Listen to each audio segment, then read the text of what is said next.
요한계시록 15장은 16장에서 부어질 7대접의 심판을 지금 소개합니다. 15장은 하늘에서 벌어지고 있는 3개의 장면으로 구성이 되어 있습니다. 이 3개의 장면은 각각 보았다 하는 용어로 시작이 됩니다. 1절에 보게 되면 보았다, 또 2절에 보게 되면 보았다가 나오고요, 5절에 보니까 또 보았다 이렇게 얘기합니다. 첫 번째 보았다는 얘기는 뭐냐 하면은 하나님의 마지막 진노의 재난을 보았다 이런 뜻이고요, 두 번째는 모세와 어린 양의 노래를 지금 부르고 있는 이 승리하신 성도들을 보았다 이런 뜻입니다. 세 번째 보았다는 7대접에 하나님의 진노가 가득 찬 그 모습을 보았다는 것이에요. 오늘 이 세 가지의 장면 중에서 첫째와 셋째는 지금 7대접과 관련이 있고요, 그 가운데 두 번째는 뭐냐 하면은 승리한 성도들의 찬양으로 구성이 되어 있습니다. 이 세 장면은 이런 의미가 됩니다. 지상에서는 하나님의 대접의 심판이 지금 벌어지고 있는 그 동안에 천상에서는 승리한 성도들이 하나님의 거룩하심과 영광을 찬양하고 있는 이 모습을 대비시키면서 이야기를 합니다. 먼저 저는 1절 그리고 5절과 8절의 이 내용을 연결시키면서 설명한 후에 이제 가운데 2절과 4절에 있는 말씀을 전하기를 원합니다. 오늘은 저는 제목을요 7대접 마지막 하나님의 진노라고 하는 제목으로 말씀을 드리겠습니다. 요한은 하늘에서 나타난 크고 놀라운 이 표정을 보게 됩니다. 요한이 본 이 크고 놀라운 표정은 7 천사가 7 재난을 가지고 있는 모습입니다. 그러나 이 7 천사가 7 재난을 가지고 있다는 그 자체가 크고 놀라운 재앙은 아니에요. 왜냐하면은 인의 나팔과 인의 심판과 나팔의 심판에서도 보아도 7 천사가 7 재난을 가지고 있기 때문에 그렇습니다. 그렇다면은 왜 이 요한이 이 마지막 재앙을 가리켜서 크고 놀라운 재앙이다, 놀라운 표정이다 이렇게 말을 하고 있는 것일까요? 그 이유는 뭐냐 하면은 이것이 마지막 재난, 마지막 하나님의 심판이기 때문에 그렇습니다. 이 하나님의 진노는 이제 이 마지막으로 끝이 나게 됩니다. 다시 이 심판에 대해서 자세한 것은 이제 16장에 시작이 되고요, 오늘 본문은 이 16장에 나오는 것의 서론 부분으로서 이제 그 심판이 무엇인지에 대해서 잠깐 소개해주고 있는 겁니다. 그런데 이게 7 천사 그리고 7 재난이라고 하는 용어가 나오는데 이 용어 앞에 관사가 붙어 있지를 않아요. 보통 관사가 없다는 얘기는 어떤 뜻이냐 하면은 독자들이 이 재난을 잘 알지 못하고 있다 하는 의미를 가질 수가 있습니다. 그렇다고 한다면은 이 마지막 7대접의 심판은 앞에서 언급했던 인의 7 심판이라든가 나팔의 7 심판과는 극이 다른 심판이라는 것을 우리는 추측할 수가 있게 되는 거예요. 극이 다른 심판, 그리고 하나님의 진노가 이 재난과 함께 다 끝이 나기 때문에 요한은 크고 놀라운 징조였다 이렇게 말씀하고 있습니다. 요한이 성경에 보니까 끝이 난다, 끝날 것이기 때문이다 이런 용어를 씁니다. 이 끝난다는 여기가 뭐냐면 신적 수동태예요. 이 신적 수동태라는 건 무슨 뜻이냐 하면은 하나님의 진노가 하나님에 의해서 완결이 된다 하는 의미가 들어가 있습니다. 구약에서는 때때로 하나님의 진노는 언약에 불순종한 이스라엘 백성들에게 내려졌어요. 또한 이 하나님의 백성 이스라엘 백성들을 대적하고 있는 여러 이방 나라에 내려졌을 때에 하나님의 진노 이렇게 표현하고 있어요. 그런데 요한계시록에서는 이 하나님의 진노가 하나님의 계명에 불순종하고 하나님의 뜻과 하나님의 백성들을 무시하는 그 자들에게 내려졌다고 얘기합니다. 특별히 용과 첫째 짐승 그리고 거짓 선지자를 숭배하고 경배하고 있는 불신자에게 내려집니다. 이들에 대한 심판을 지금 1급 대접으로 하나님께서 마무리하신다 하는 의미 속에서 신적 수동태라고 하는 용어가 사용이 되어 있다는 겁니다. 이렇게 1절에서 지금 대접에 대해서 얘기한 후에 5절과 6절에서는 좀 더 자세하게 얘기하는데요, 여러분 1절에서는 1급 대접이라는 얘기가 없습니다. 그냥 1급 재앙이라고만 나와요. 그런데 5절과 8절에서 이 1절에서 나오는 재앙이 뭐냐? 1급 대접이다, 이렇게 구체적으로 설명해 줍니다.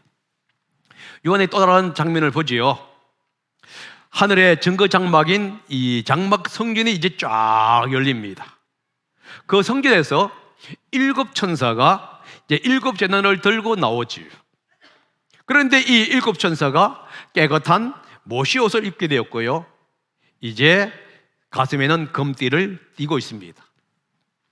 요한이 이렇게 얘기합니다. 하늘 성전이 열리는 것을 보았습니다. 여러분, 이 하늘의 성전이 열린다고 한 표현이 요한계시록 1장 11장 19절에도 나와요. 그런데 여기에서 하늘 성전이 열린다는 얘기가 뭐냐 하면 하나님의 심판에 대한 징조를 지금 나타내는 표현입니다. 그렇다고 하면 본문에서도 마찬가지의 의미가 될 수 있습니다. 지금 하늘 장막이 열린다는 얘기가 뭐냐? 하늘 보좌에서 이제 마지막 종말의 길, 종말의 심판을 지금 예비하고 준비하고 있다고 하는 그 의미가 들어갈 수가 있다는 거예요. 이 하늘 장막에서 지금 7 천사가 7 재난을 들고 나옵니다. 이들이 무엇이겠습니까? 하나님의 재앙, 하나님의 심판을 수행하기 위해서 7 재앙을 가지고 나왔다는 것을 우리는 알 수가 있겠지요. 그런데 이 7 천사가 맑고 빛난 세마포, 다시 말해 모시옷을 지금 입고 나옵니다. 이런 통상적으로 이 세마포, 모시옷은 제사장들이 입는 옷을 가리키는 용어입니다. 그런데 요한계시록 19장 8절에 보게 되면은 어린 양의 신부에게 주어진 옷이 뭐냐? 세마포 옷이에요. 그리고 요한계시록 19장 14절에 보게 되면은 하늘에 있는 군대들이 입는 옷, 그러니까 하나님 예수님께서 이제 이 땅을 정박으로 내려오실 때에 입는 그 옷이 뭐냐? 희고 깨끗한 모시옷, 세마포 옷이라고 하는 거예요. 그렇다고 한다면은 이 천사들이 이 세마포 옷을 입었다, 이게 무슨 뜻이냐 하면은 순결함과 동시에 영광을 지금 의미하고 있는, 승리를 의미하고 있는 표현이라는 것을 우리는 알 수가 있습니다. 그런데 이 천사들이 또 뭘 입느냐? 가슴에 금띠를 띠고 있어요. 금띠는 왕권이라든가 지위가 높은 것을 상징하고 있는 표현입니다. 요한계시록 1장 13절에 보게 되면 금띠를 두른 이 천사에 대한 모습이 나오는데요, 이 천사는 뭐냐? 사실 천사라기보다는 예수 그리스도입니다. 그리스도의 사자로서 그리스도의 재앙을 붙는 것을 지금 얘기를 해주고 있는 모습이에요. 하나님은 이들에게 특별한 권위를 주시면서 하나님의 재앙을 이행하도록 지금 권위를 부어주고 있는 모습입니다. 결국은 7 천사가 세마포 옷을 입고 가슴에 금띠를 띠고 있다, 이 얘기가 뭐냐면 지금 천사들이 그리스도 예수님의 사도로서 악을 행하는 자들에게 그리스도의 심판을 붙는 권세를 지금 가지고 있다, 이런 표현을 우리는 알 수가 있습니다.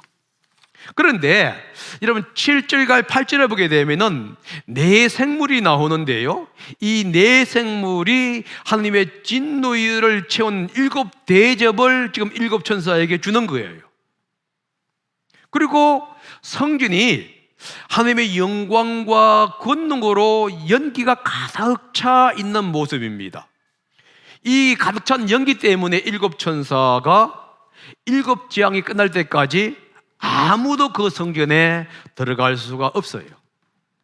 여러분 성경에 보게 되면은 이 내천 생물이 나오는데, 내천물은 하나님의 가장 가까운 거리에서 하나님을 섬기는 존재라고 설명이 되어 있습니다.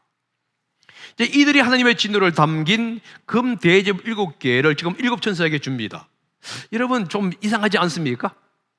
5절과 6절에 보게 되면은 7천사가 7재난을 들고 이 하늘 성전 장막에서 나왔다고 얘기하고 있는데, 7절과 8절은 뭐라고 얘기하고 있느냐? 내 생물 중에 하나가 7대접을 7천사에게 주었다, 이렇게 표현하고 있어요. 그렇다면 우리가 이렇게 정리할 수 있습니다. 하나님이 이 네 생물 중에 있는 하나에게 7대접을 준 거예요. 그러자 이 네 생물 중에 하나가 7천사에게 하나님으로부터 받은 대접을 줍니다. 그러자 그 천사가 이제 7대접을 가지고 성전에서 나오고 있는 모습을 지금 5절부터 7절, 8절까지가 설명하고 있다 하는 것을 우리는 알 수가 있습니다. 네 생물로부터 권위를 위임받은 7천사는 이제 드디어 마지막 7재앙을 지금 붙는 거예요. 결국은 이 땅은 이 하나님의 심판 속에 들어갑니다. 반면에 성전에서는요, 하나님의 영광과 권능의 연기가 가득 찹니다. 여러분, 때때로 구름 혹은 연기 했을 때의 구약 성경에서는 하나님의 영광과 권능을 표현할 때 사용하는 용어입니다. 모세가 성막을 설치하고 구름이 회막에 가득 찰 때 성경이 이렇게 갑니다. 여호와의 영광이 지금 성막에 충만했다. 솔로몬이 성전을 건축하고 봉헌할 때에도 구름이 성전에 가득 찼다, 이렇게 얘기를 합니다. 하나님께서 보좌에 앉아 계시면서 스랍들을 찬양을 들을 때 성경에 보게 되면요, 성전의 연기가 가득 찼다. 에스겔서에 보게 되면은 하나님께서 이스라엘을 심판하기 위해서 성전을 떠날 때에도 구름이 성전 안에 안뜰에 가득 찼다, 이렇게 표현하고 있습니다. 그러면 결국은 연기, 영광, 권능, 이것은 서로가 연결되어 있는 모습을 우리는 볼 수가 있는데요, 특별히 연기는 어떤 의미냐면 하나님의 영광을 나타낼 때 사용하는 용어과 동시에 하나님의 심판을 할 때에도 사용되고 있는 용어라는 거예요. 오늘 본문은요, 심판입니다. 다시 말해서 하늘에서는 하나님의 영광이 나타날 때에 이 땅에서는 하나님의 심판이 이루어지고 있는 모습을 지금 얘기하고 있는 거예요. 이것은 다른 말로 이런 얘기입니다. 이 땅에서의 심판은 당연하다. 왜?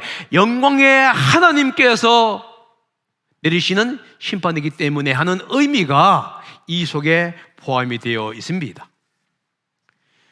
그런데 하나님의 영광과 권능의 연기 때문에 아무도 성전에 못 들어가요. 다시 말해서 영광과 권능의 연기가 아무도 성전을 못 들어가게 했던 얘기가 뭐냐 하면은 하나님의 심판이 끝날 때까지 아무도 하나님께 나아갈 수가 없다는 거예요. 그동안은 예수님도 우리도 다른 사람들을 위해서 중보할 수가 있었습니다. 중재할 수가 있었어요. 하나님 이것은 아니지 않습니까? 도와주세요 하고 얘기할 수가 있었단 말이에요. 그런데 마지막 대접의 심판이 시작되게 되면 아무도 하나님의 성전에 들어갈 수가 없습니다. 아무도 중재할 수 없다고 하는 거예요. 그런데 이 얘기한 가운데 지금 모세와 어린 양의 노래를 부르고 있는 승리한 사람들의 모습이 나옵니다. 이제 요한이 두 번째 장면을 보지요. 그렇게 보게 되니까 유리바다가 나오고요, 그 다음에 승리한 사람이 나옵니다. 여러분, 유리바다라고 하는 용어는 요한계시록에 두 번 나와요. 하나는 요한계시록 4장 6절에 나옵니다. 그리고 다른 하나는 본문에 나와요.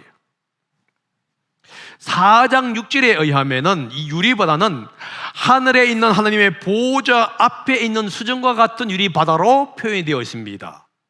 다시 말해서 하나님의 보좌 앞에 있는 수정과 같은 유리 바다를 얘기할 때는 어떤 의미냐면 하나님의 위엄과 하나님의 위대하심과 초월하심을 지금 상징하고 있는 거예요. 다시 말해서 엄청난 하나님의 영광이 지금 표현되어 있는 겁니다. 여주에 가게 되게 되면은 이 세종대왕 능이 있어요. 여러분, 세종대왕 능을 보게 되면 제가 한 몇 번 언급한 것 같은데 그 능에서 딱 보게 되면요, 길이 이 앞쪽이 쫙 퍼져 있습니다. 거의 1km 이상을 쫙 퍼져 있고요, 가까운 양쪽에 언덕으로 덮여져 있습니다. 야산으로 덮여 있어요. 그리고 좀 더 보게 되면 먼 산이 있는데 이게 병풍처럼 이게 쫙 되어 있는데 그 세종대왕의 능을 보게 되면은 이야, 정말 누가 지었는지 무덤을 만드는지 모르지만 정말 잘 했다, 이런 표현이 가끔 들어요. 그리고 가끔 저도 시간 나게 되면은 그쪽으로 가는데요, 여러분 생각해 보시기 바랍니다. 하늘 보좌 앞에서 유리와 같은 수정 같은 유리바다가 쫙 퍼져 있습니다. 얼마나 놀라운 광경이냐는 거예요. 그런데 오늘 본문은요, 수정과 같은 유리바다라고 표현하고 있는 게 아니라 불이 섞인 유리바다로 표현하고 있어요. 여러분, 불은 요한계시록에서 자주 하나님의 심판에 대한 은유로 사용되고 있습니다. 그렇다면요, 불이 섞인 유리바다, 이것은 무슨 뜻일까요? 하나님의 심판, 임박한 7대접에 대한 얘기를 해주고 있는 겁니다. 지금 하나님께서 이 세상을 심판하시는 그 심판의 장면을 얘기해 주고 있는데 그 바다 위에 누가 서 있습니까? 승리한 성도들이 서 있다는 것이에요. 이 성대한 성도가 누구냐 하면은 첫째 짐승과 짐승의 우상에 절하지 않고 666이라고 하는 숫자를 받지 않는 사람, 이렇게 표현하고 있습니다. 이들은 세상이 주는 시험이나 압박들, 그리고 악의 세력을 물리친 사람들입니다. 아마 승리한 사람들 중에는 짐승과 그의 우상에게 절하지 아니하고 하다가 순교당한 순교자들도 있었을 것이고요, 또한 신앙 때문에 핍박이 직면했음에도 불구하고 그리스도에 대한 믿음과 충성을 포기하지 않은 채 죽음을 맞이했던 성도들도 포함이 될 수가 있다는 겁니다. 그런데 이들이 어디에 있느냐? 불이 섞인 유리바다 위에서 지금 서 있는 거예요. 승리한 사람들은 하나님 나라에서 주는 유업을 상속받습니다. 그런데 그들이 이렇게 서 있습니다. 검은고를 들고 서 있다. 검은고 하게 되면 뭔 얘기죠? 하나님에 대한 예배라든가 경배할 때 사용하고 있는 도구가 아닙니까? 그리고 그들은 검은고 앞에서 단순히 들고 있었다는 얘기가 아니라 연주하면서 지금 승리의 주님을 찬양하고 있는 모습이에요. 다시 말해서 승리케 하신 그 주님, 하나님의 나라와 유업을 주시는 그 하나님을 찬양하고 있는 거예요. 여러분, 성경이 이렇게 얘기했습니다. 하나님의 7 심판이 이루어졌을 때에 아무도 하나님의 성전에 나아갈 수 없다, 이렇게 얘기했어요. 왜냐하면 하나님의 심판이 그것으로 이루어지기 때문이에요. 그런데 그 가운데 뭔 얘기가 있죠? 이 승리한 자들은 하나님 보좌 앞에 나아가고 승리할 수, 찬송을 부르면서 영광을 주님께 돌리고 있는 거예요. 이 땅에서는 아무도 하나님의 심판에 거절릴 수 있는 사람이 아무도 없는데 하늘 보좌에서는요, 승리한 자들이, 순교한 자들이, 하나님께 영광을 돌리는 자들이 하나님의 영광을 찬양하면서 하나님의 승리를 찬양하면서 지금 노래 부르고 있는 그 아름다운 모습을 얘기해 주고 있는 거예요. 그런데 그들이 부른 노래가 뭐였습니까? 여호와의 종 모세의 노래, 어린 양의 노래다, 이렇게 얘기합니다. 여러분, 모세의 노래라는 용어가 나오는데 이것은 뭐냐면 이스라엘 백성들이 홍해를 건넌 후에 부른 노래를 얘기합니다. 이스라엘 백성들이 이제 이집트로 나온 후에 길을 가다가 홍해를 만나게 되지요. 그런데 뒤따라오는 이집트 군들이 있습니다. 그때에 하나님의 능력으로 홍해가 갈라지게 됩니다. 그리고 이스라엘 백성들은 건너지요. 뒤따라오는 이집트 군인들은 그들도 홍해를 들어가다가 모두 매장되고 맙니다. 홍해를 건넌 후에 부른 노래가 뭐였느냐? 바로 모세의 노래였어요. 그런데 여러분들, 이 노래가 출애굽기 15장 1절에서부터 9절까지 나오고 신명기 32장 4절과 5절에 나오는데요, 여러분들 이 노래를 자세히 읽어보게 되면 노래의 초점이 특이합니다. 하나님께서 행하신 구원에 대한 초점이 아니고요, 초점이 이 구원을 이루신 하나님의 거룩하심과 영광과 능력을 찬양하는 것으로 도배되어 있어요. 다시 말해서 모세의 노래는 뭐냐? 단순히 구원에 대한 찬양이 아니라 구원주이신 하나님의 초자의 능력과 영광을 지금 찬양하고 있다는 것이에요. 모세를 통해서 구원을 베풀으신 그 하나님이 바로 어린 양을 통해서 자기 신뢰하는 자들에게 영광을 부어주시는 그 하나님으로 지금 모사하면서 모세의 노래가 곧 어린 양의 노래라고 하는 것을 지금 상기시켜주고 있는 것을 우리는 알 수가 있다는 겁니다. 여러분, 성령 성도들은요, 하나님의 전능하심, 하나님께서 하신 크신 그 놀라운 일을 찬양하고 있습니다. 그게 3절이 있습니다. 3절입니다. 3절 후반절 보겠습니다. 시작. 주 하나님 전능하신 분, 주님께서 하시는 일은 크고도 놀랍습니다. 만민의 왕이신 주님, 주님의 길은 어렵고도 참되십니다. 주님의 전능하심과 주님의 하신 일을 지금 찬양하고 있지요.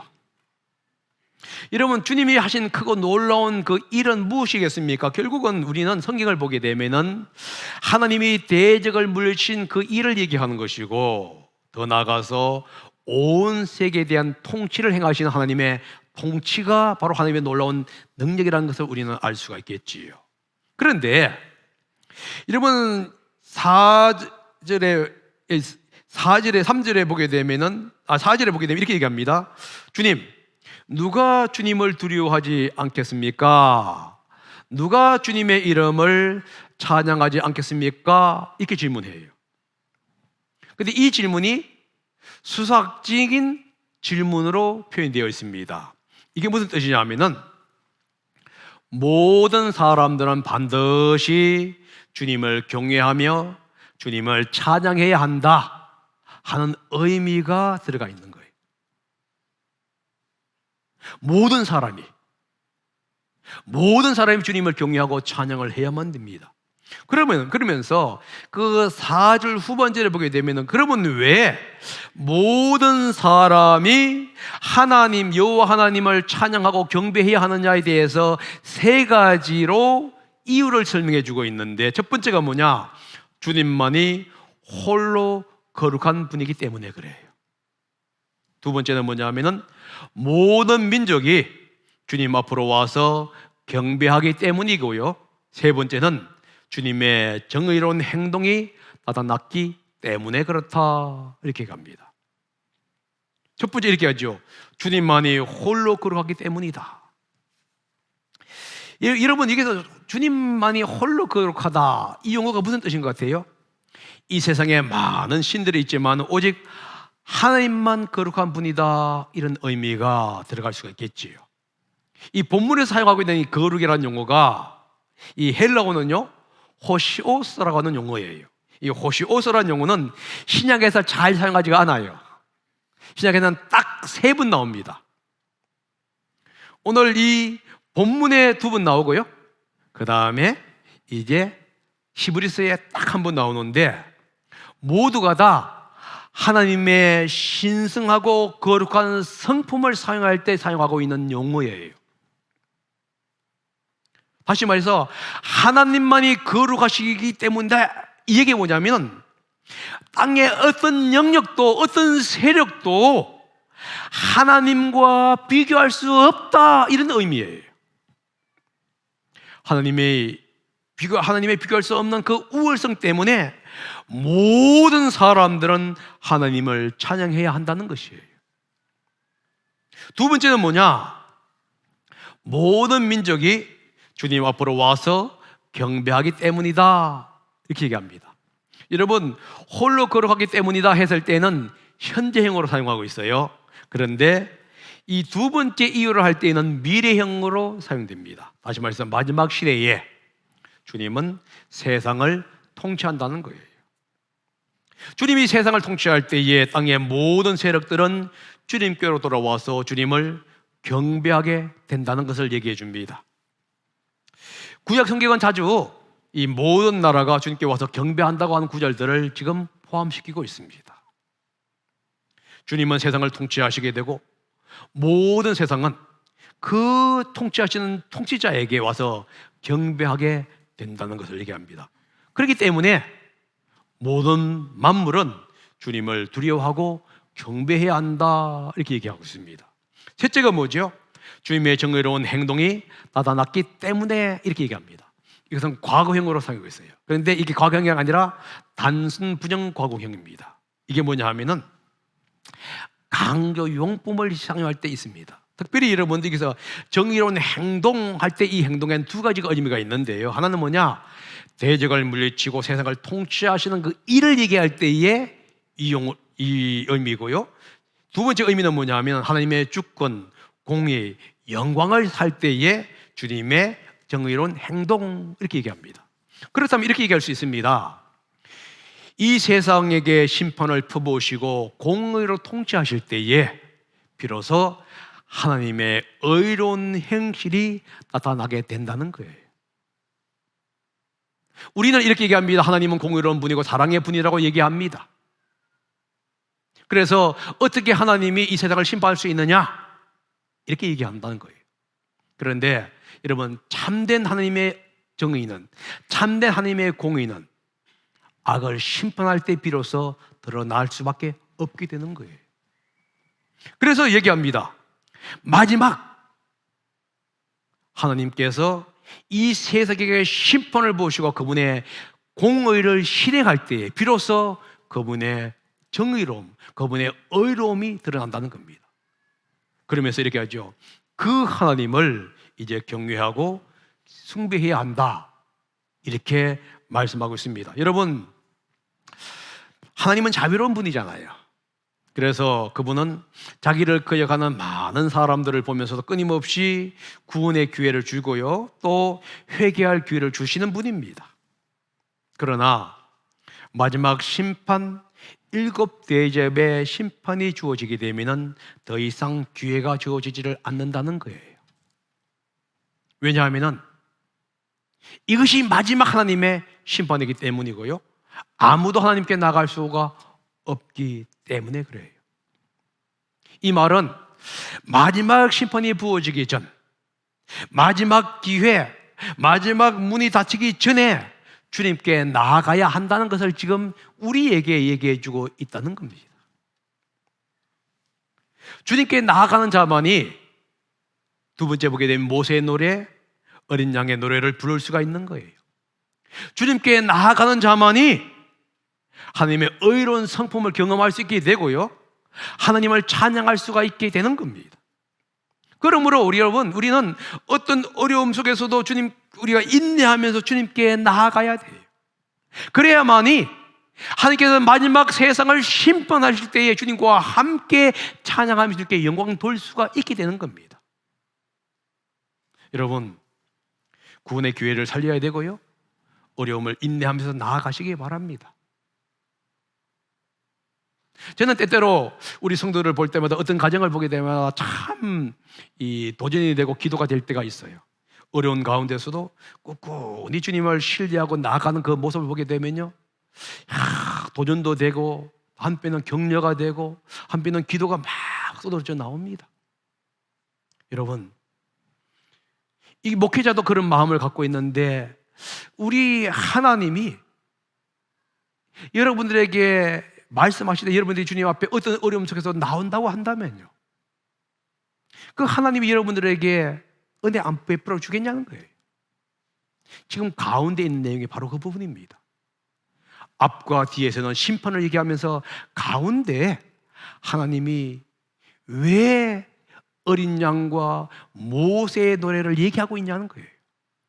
하나님은 심판의 주이지만 자기에게 나오는 자를 결코 버리지 않는 영광의 주님이고 보호의 주님이고 은혜의 주님이라는 사실을 지금 강조하고 있는 것이에요. 그러므로 여러분, 힘들고 어려울 때 주님을 찾으시기 바랍니다. 그리고 마지막 기회가 주어질 때에 더 열심히 전도하시고 또 영혼들을 주님께로 인도하는 제가 되고 우리 성도님들이 되시기를 예수님의 이름으로 부탁드립니다. 기도하겠습니다.